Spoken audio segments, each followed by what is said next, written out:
Hey guys, welcome back to our YouTube channel Tech and Cryptos. Today in this video let's learn about how to change board cover in Pinterest. So let's get started. At first let's get into Pinterest interface. Now click on this profile icon on the top right corner. So let's tap on this. Now we'll be able to see all of our pins here, and each of the folder is our board. Simply tap on any of the board you'd like to edit the cover.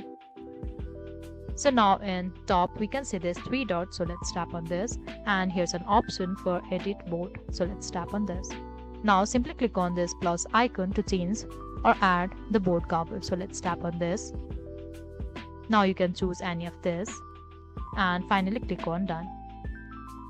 And finally click on done. If you want to add the description and want to change the name, you can do it here, and finally click on done in the bottom right corner. So it's done. So this is all we can do to edit or change the board cover in Pinterest. I hope you liked the video. Please do like and subscribe. Thanks for watching.